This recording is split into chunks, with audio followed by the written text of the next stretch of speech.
Hello guys, hope all of you are well in this difficult situation. Welcome to my lecture series. Let me introduce myself first. I'm Rinki Bhaumik, Assistant Professor, Department of Physics, JIS College of Engineering. Today's lecture is for first year.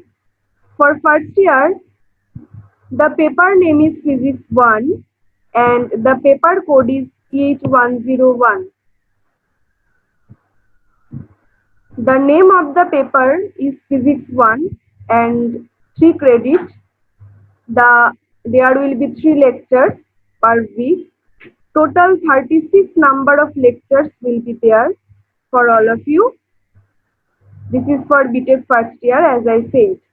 Now let me show you your syllabus.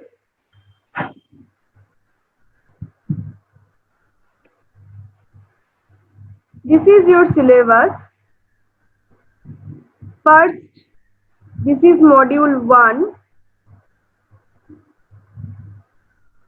In module 1, there is waves and oscillation. In module 2, there is classical optics where we have to discuss about interference of light and diffraction of light. In module 3, there is quantum mechanics 1 where we'll discuss about quantum theory and quantum mechanics. In module 4, there is solid state physics 1 where we'll discuss about crystal structure and semiconductors. And in the last module, that is module 5, we'll discuss about modern optics where there is laser and fiber optics. So this is your syllabus and these are some books which is recommended for all of you.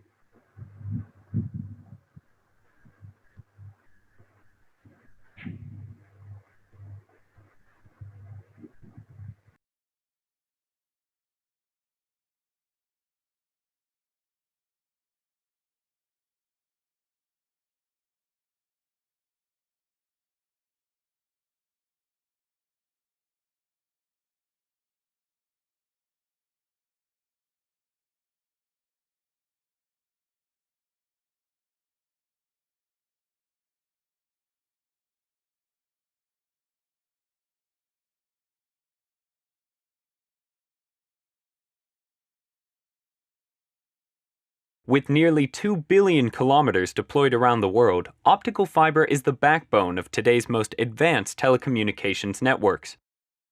Fiber is assembled into optical cables that link continents, cities, and neighborhoods around the world. This thin, flexible strand of ultra-pure glass is capable of carrying voice, data, and video information in the form of light signals at very high speeds. Let's take a closer look at this revolutionary transmission medium. Optical fiber is very thin. One strand is about the diameter of a human hair. It is comprised of 2 basic elements made of glass, the core and the cladding. The core, the center part of the fiber, is the area through which the light signals are transmitted. The cladding layer completely surrounds the core, keeping the light from escaping. There are 2 different types of fiber, single mode and multi-mode. Single mode fiber has a small core diameter designed to carry light in a single path over long distances. It has high information carrying capacity and low attenuation, and is the most widely deployed optical fiber in the world. Multi-mode fiber has a larger core, which allows light to travel down many paths simultaneously. Typically, multi-mode fiber is deployed in data centers, local area networks, and storage area networks, where it is more cost-effective than single-mode fiber. Corning invented the first low-loss fiber in 1970 and has continued to deliver significant performance improvements for the past 40 years through continuous innovation. 3 key attributes that can limit the speed or information carrying capacity of the optical fiber are attenuation, dispersion, and bend-induced loss in the form of macrobending and microbending performance. Attenuation refers to signal loss along the length of the fiber. In this illustration, the light gets dimmer as it travels down the fiber. It can be caused by the quality of the glass itself or can be induced by bending. Dispersion is the distortion of a signal along the fiber length. This occurs because different spectral components of the optical signal in the optical fiber travel at different speeds. In this example, different wavelengths are represented by the red and yellow light. Macrobending and microbending are optical effects that occur when the fiber is bent from a straight axis. Microbending is an attenuation increase caused by high-frequency, small-radius bends along the length of the fiber.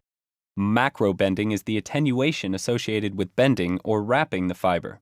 Both of these conditions can allow light to leak out of the fiber, meaning some of the original signal is lost. Using a bend-insensitive fiber like Corning ClearCurve single-mode or multi-mode fiber will greatly reduce the loss caused by macrobending. Optical fibers operate on the principle of total internal reflection, which keeps the light within the core and guides it down the length of the fiber. Refraction refers to the bending of light as it passes from one substance to another.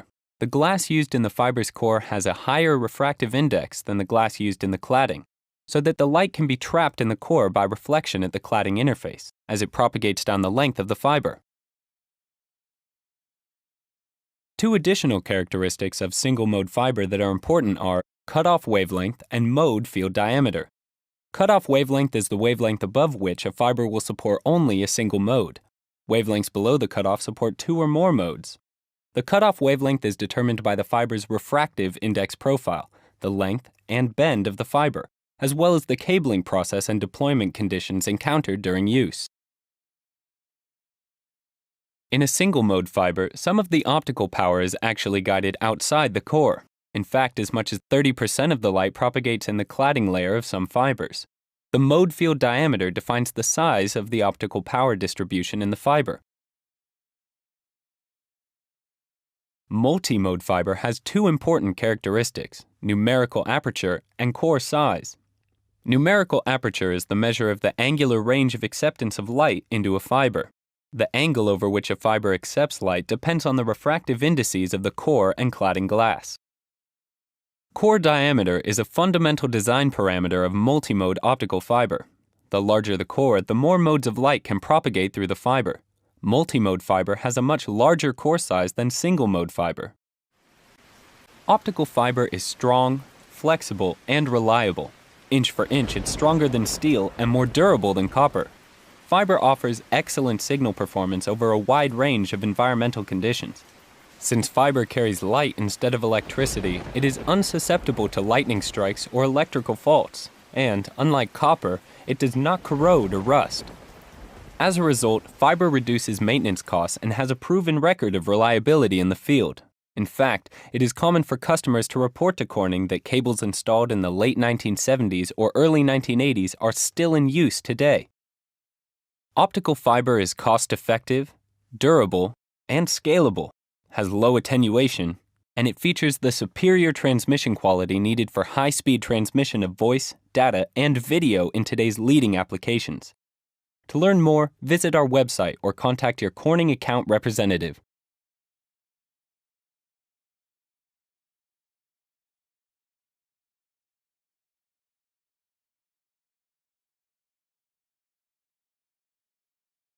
In last class, we discussed about optical fiber. Now we came to know about optical fiber, that it is a medium through which we can transfer the data through the optical medium. So this is the main purpose to use the optical fiber. Now today we are going to derive actually numerical aperture of optical fiber.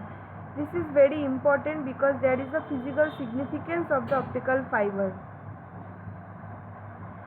Physical significance of numerical aperture of optical fiber. So I'll show you that what is the importance of numerical aperture of optical fiber. Now before we do the derivation, let me tell you the definition of it. The definition is numerical aperture is the measure of the ability of an optical fiber to collect or confine the incident light ray inside it. It is among most basic property of optical fiber. Means if we don't know the value of numerical aperture of an optical fiber, then we never can get a basic idea about an optical fiber. Okay, so this is the measure of the ability of an optical fiber to collect or confine the incident ray. Numerical aperture, in short, we can say as capital N, capital A, that is given here. N for numerical, A for aperture. Whenever you see Na in optical fiber, you understand that this is nothing but gives us the optical fiber, and it shows the efficiency with which the light is collected inside the fiber in order to get propagated. So as I said that there is a physical significance of the optical fiber. So this is it, that it gives us the efficiency with which light is collected inside the fiber. If the numerical aperture is high, then the efficiency is high, and if the numerical aperture value is low, then the efficiency is low. That we have to understand. Next, we know that light through an optical fiber is propagated through the total internal reflection. We discussed several times in our last class that this is the basic optical phenomena which actually happen in optical fiber. If there is no total internal reflection, then light cannot transmit through it. So we can say that multiple TIR takes place inside the optical fiber for the light to get transmitted from an end to other through an optical fiber. So basically, the light is emitted from an optical source. Then when the light is emitted from an optical source, then the fiber must be highly efficient. Okay, so if the efficiency is low, means numerical aperture is low, then we cannot collect the maximum emitted radiation inside it. So numerical aperture must be high for an ideal optical fiber, we can say. So thus we can say that light gathering efficiency of an optical fiber is the key characteristics while transmitting a signal through an optical fiber. So numerical aperture is related to also acceptance angle. Will also derive the expression of the acceptance angle today. As the acceptance angle is that maximum angle through which light enters the fiber. Hence the acceptance angle and numerical aperture are related to each other. If you know numerical aperture, you can easily derive the acceptance angle.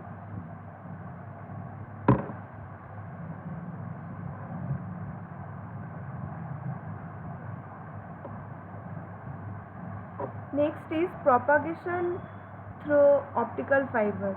As we have already discussed that light through an optical fiber is propagated by several continuous total internal reflection.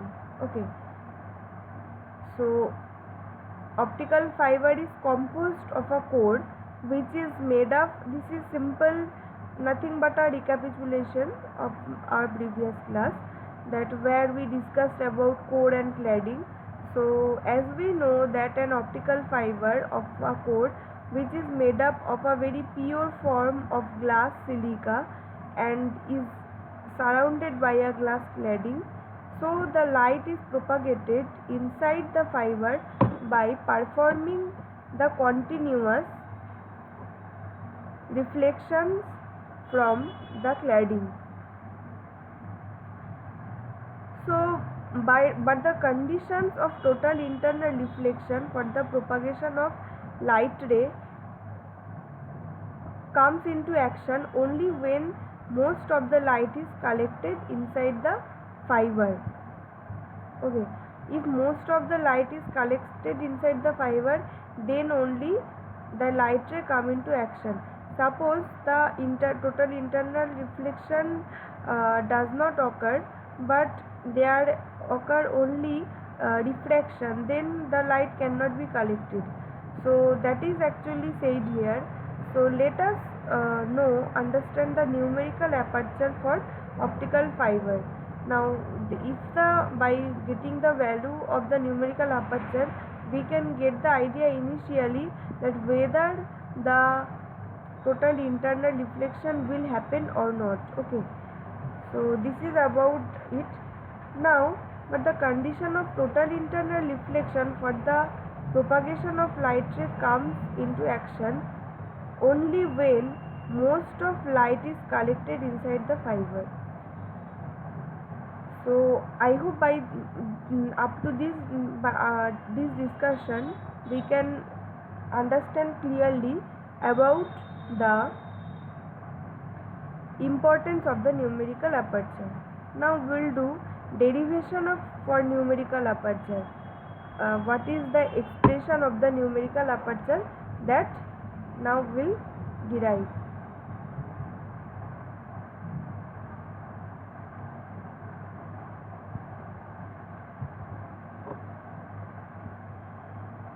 Now let's go to figure first.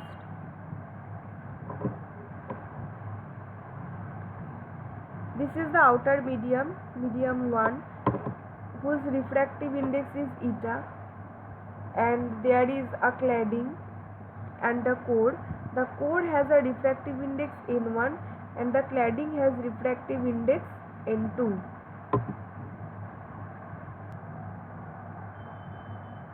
Now whenever the light ray incident at the point A, so this is the incident angle with alpha. So when the ray incident at the point A with an angle alpha, then the diffraction occurs and it just enters at the core and then incident at an angle B. Now there is a very crucial point. This is a very crucial point, because if alpha is equal to the acceptance angle, then only the angle here at this point B can be theta c, means critical angle. If the incident angle is not the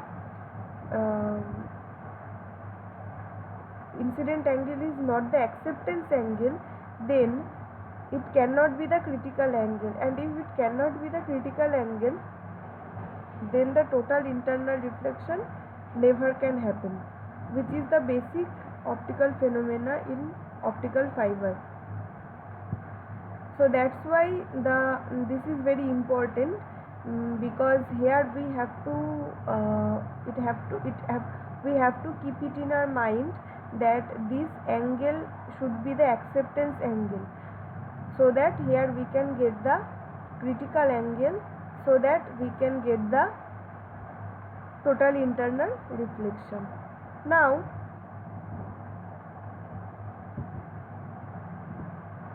derivation of the numerical aperture.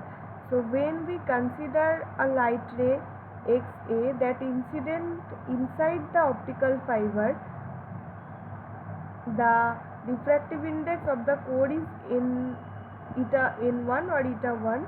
Eta 1 we can consider, and that of cladding is eta 2, and the figure is shown below. So the figure we have discussed, this is core with refractive index eta 1, this is cladding with refractive index eta 2. So when the light ray incident at an angle alpha, then there is an critical angle we can get at the interface between core and cladding, so that we can get the total internal reflection.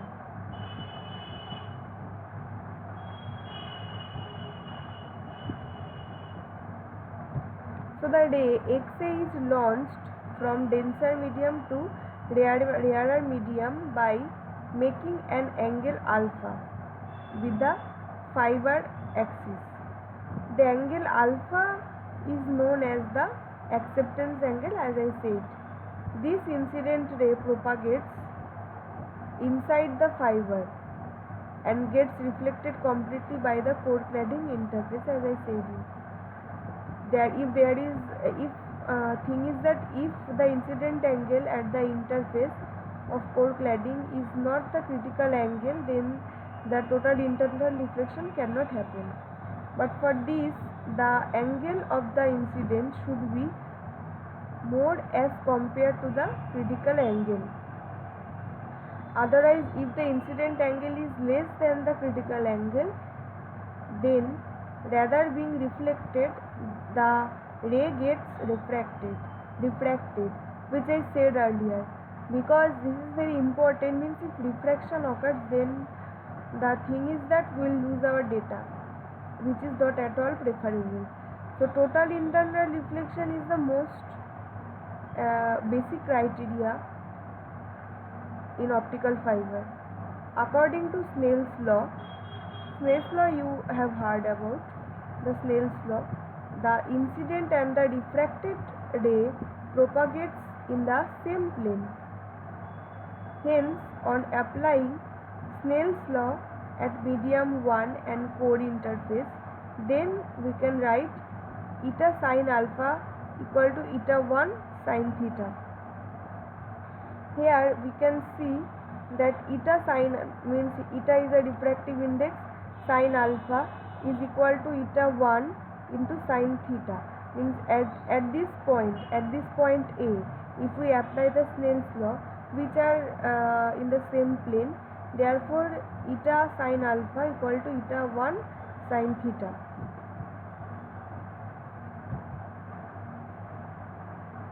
So now from the above equation we have to go through, then theta equal to pi by 2 minus c. If you go to the figure by the geometry, we can write it. Theta equal to, here you see theta equal to pi by 2 minus theta c. Obviously, if this is pi by 2, then if this is theta, then this will be also theta. Now this is the total angle is pi by 2, therefore this angle is pi by 2 minus theta c. So that is actually given here. Theta equal to pi by 2 minus theta c. On putting the value of theta from the above equation, in equation 1, we can get eta 1 sin alpha equal to eta sin alpha equal to eta 1 sin pi by 2 minus theta c. Therefore, cos theta c. So finally we can get sin alpha equal to eta 1 by eta cos theta c. Okay. So there is no mathematics, there is no physics, totally mathematics is there. Now cos theta c equal to root over of 1 minus sin square theta c. So applying Snell's law at core cladding interface, we can get that eta 1 sin theta c equal to eta 2 sin 90 degree. If you go to the figure again, let me go.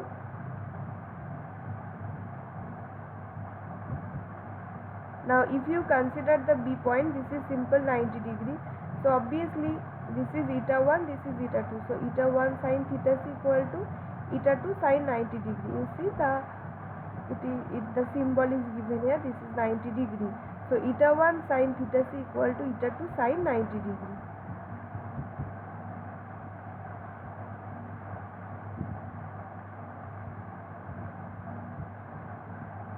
Now eta 1 sin theta c equal to eta 2, therefore sin theta c equal to eta 2 by eta 1. Therefore cos theta c equal to root over of 1 minus eta 2 square by eta 1 square. Now substituting this the above equation in 4, if you put it in 4, if you go to the equation 4, then what you are getting? Go to the equation 4. This is the equation 4. So therefore if you put cos theta c over here, then root over of 1 minus n2 square by n1 square you have to put here. So finally what you can get, sin alpha equal to n1 by eta 1 by eta root over of 1 minus eta 2 square by eta 1 square. So now if you do the calculation, then finally you are getting as eta 1 square minus eta 2 square by eta 1 eta. So this is the expression of the sine alpha. Now what is numerical aperture? Numerical aperture is here, it is given by, let me show you the numerical aperture. Sine alpha, this is the value of this sine alpha is nothing but the numerical aperture. Okay, so the numerical aperture equal to eta 1 square minus eta 2 square, eta 1 square minus eta 2 square. So this is the expression of the numerical aperture.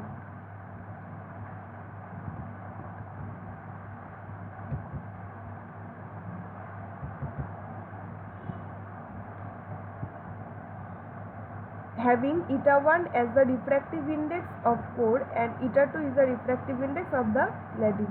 So we can conclude that as the numerical aperture shows the light collecting ability of the fiber, thus its value must be high. Okay, so as higher the value of numerical aperture, better will be the optical fiber, because by the optical fiber we can get the efficiency. However, the greater value of numerical aperture can be achieved when the difference between two refractive index is high for this either and for this either. So this we can actually say from the equation here. If the difference is high, then numerical aperture is high. So eta 1 is to be high and eta 2 is to be low. Obviously, if eta 1 is high and eta 2 is low, then the numerical aperture can be high. The acceptance angle of an optical fiber is defined on a purely geometrical consideration. Okay, it is maximum angle of a ray. Maximum angle, as I am telling, why it is said here, because it is the maximum angle by which we can get the acceptance and critical angle, which is the basic criteria to get the total internal reflection. So what is acceptance angle? By the definition, it can be more clear that the acceptance angle of an optical fiber is defined based on purely geometrical consideration. It is the maximum angle of a ray hitting the fiber core, which allows the incident angle to be guided by the core. If you go, let me go to the figure, then it will be more clear to you. If you go to the figure, then actually this alpha is called the acceptance angle. If the light ray incident at the acceptance angle, then only we can get the critical angle, so that the total internal reflection can occur. Okay, that is said here.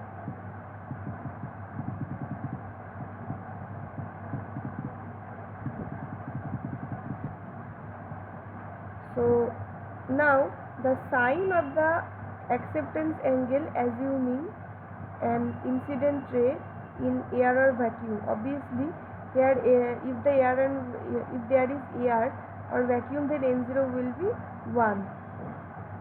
Then in that case the sign of the acceptance angle is called numerical aperture. It is essentially determined by the refractive index contrast between core and cladding of the fiber, assuming that the incident beam comes from air or vacuum. Okay, so this is if you put the value of core here, and if you put the value of cladding here, and if this is the outer medium, if this is air and or vacuum, then there is nothing to say, it will be 1. And suppose the outer medium is water, then in that case n0 will be 1.33. so if you put the value here, then you can get the corresponding acceptance angle, that is theta. So this n core and n cladding are the refractive indices of core and cladding, and n0 is the refractive index of the medium around the fiber, so which is close to 1 in case of air. Now a lot of numericals will do in our next class regarding this numerical aperture and the acceptance angle. After that it will be more clear, but before that theory should be clear to you, that what is the importance of core, what is the importance of cladding, what is the importance of numerical aperture. Okay, so if you don't know the numerical aperture of a particular optical fiber, then you never can get an idea about the efficiency of it. If the numerical aperture is very high, that means the efficiency of that one is very high, so we can use it in our daily life. But if the numerical aperture is very low, then the efficiency is very low, which is not well to use. Now you can also increase the numerical aperture, since you know the formula is root over of n1 square minus n2 square. So if somehow you can increase the refractive index of the core, then the efficiency can be increased. And if you want to decrease the numerical aperture of that fiber, then you have to decrease the value of the refractive index of the cladding, that is n2. That is another way to increase the value of the numerical aperture of the optical fiber. And finally, the critical angle, the significance is very high, because if the acceptance angle, means if the light ray does not incident at acceptance angle, then the total internal reflection cannot happen. In that case, diffraction will be occurred, and due to the diffraction, finally what will happen, that due to the diffraction we will lose the data, which is not at all preferable. So this is about the incident angle, which is called actually the acceptance angle, and the formula is already given: 1 by sine inverse 1 by n0 root over of n1 square minus n2 square. So here you have to do the practice. Okay, this derivation you do the practice, then we'll do some numerical. Otherwise you cannot get the numerical whatever we'll do. So you practice it. So thank you for today.